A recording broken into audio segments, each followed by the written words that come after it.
Welcome back to Champion News Talk Radio. We are brought to you by championnews.net, your choice for the conservative voice. This is Ann Parisi. Our founder, Jack Roeser, and myself have Congressman Joe Walsh with us.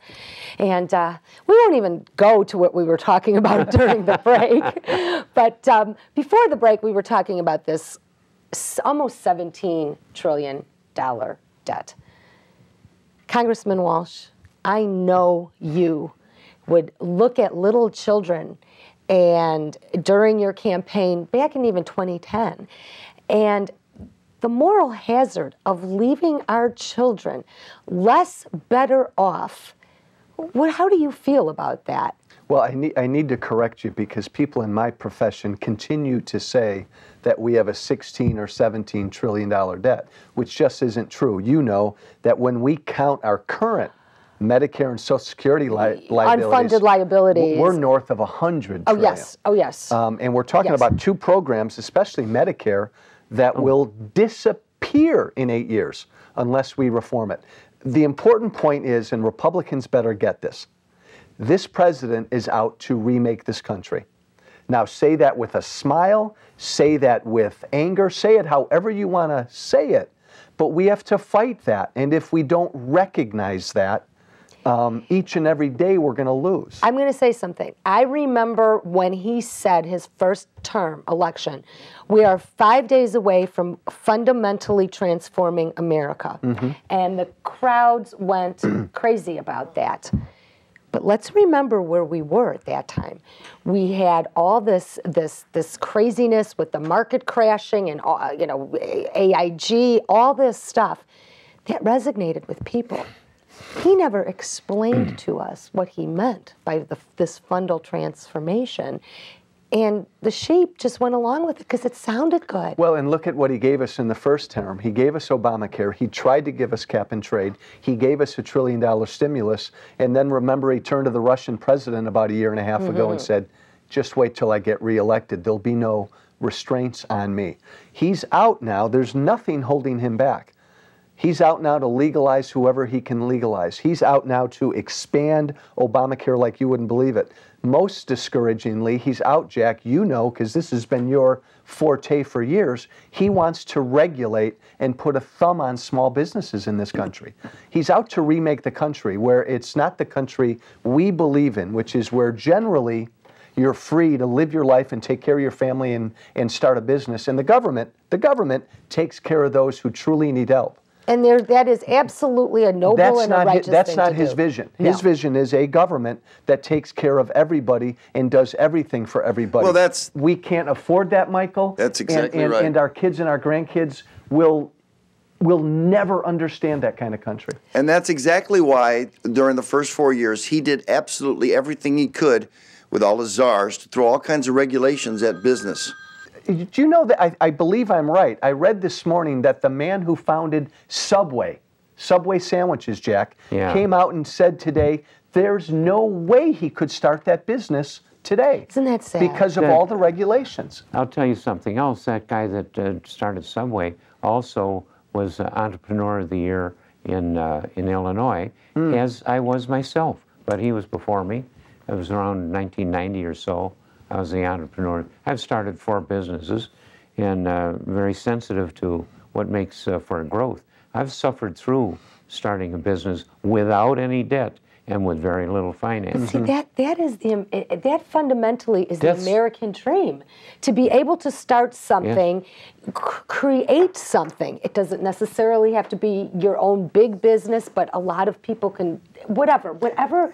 And that was the fundamental transformation that Obama talked about, to remove the American dream and to get people dependent upon government. Well, look what he did with the Gulf when he did the moratorium. He had federal courts telling him, you're in violation. The U.S. government is in violation of contracts. He didn't care because as far as he was concerned, he saw 100,000 workers going and getting food stamps and getting income compensation. He got a lot of people dependent upon government in those first 4 years. I don't know if I can say this word. He's got the unions. But he's bastardized the American dream. The American dream, Carol Ann, is simply you're born with God-given rights. You are free to live your life. You're free to try to buy a house. You're free, like Jack did, as long to as try you to do start no a business. harm to others. But you're not guaranteed a house. No. You're not guaranteed a business. And that's the world Obama's trying to get us to. There's a quotation on the wall in Liberty Hall where we meet, and it's from the second president of the United States. And he said, "We've given you a constitution for a moral and religious people, and it's suitable for the governance of none other." That is totally opposite to what Obama is giving us now. Let me take you back quite a few years. I'm old. I'm 89 years old. And I remember back when the communists saying in Russia, as it was getting strong and developing under Lenin and Stalin, and they said that they would have the what was the name they gave it? The socialist man would be a tabula rasa. Those are two Latin words, means a blank board. They would wipe out original sin and all of the religious stuff. Mankind would be a socialist person on which they would write the socialist man and be that. They think they have things just turned wholly opposite to what our founders had, which our Constitution is not a religion, definitely not, but it's suitable only for a religious people that are governed by some decent restraints, like not hurting each other and keeping contracts, and the family being a viable unit of society. All of that stuff is the opposite of the tabula rasa, the blackboard of the socialist man. And I've never seen anybody more arrogant in my life than the President of the United States. That guy thinks he can call all the shots that all the hundreds of millions of us are doing out here. Well, and you can't blame him. We're going to dance to his tune. You're right. You can't blame him for being arrogant because no one questions him.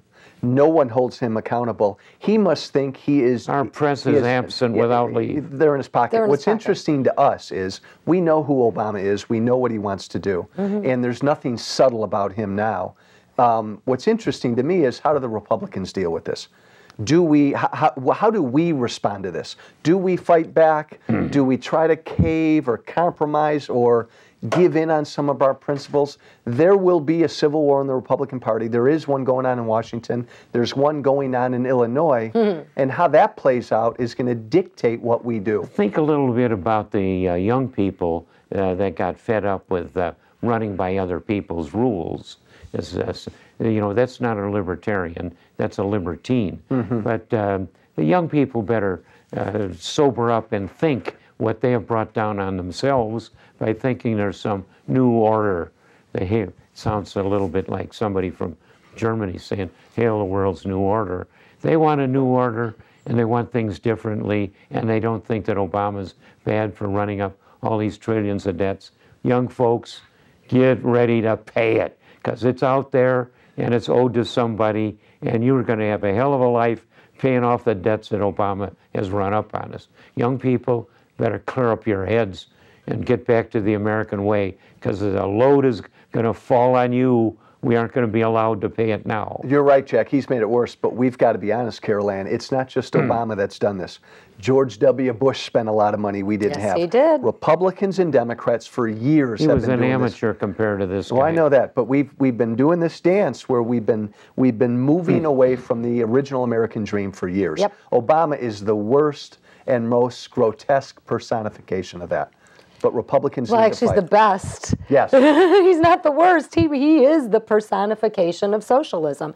And when you start talking to people about him, they think you're crazy. Oh, he is not.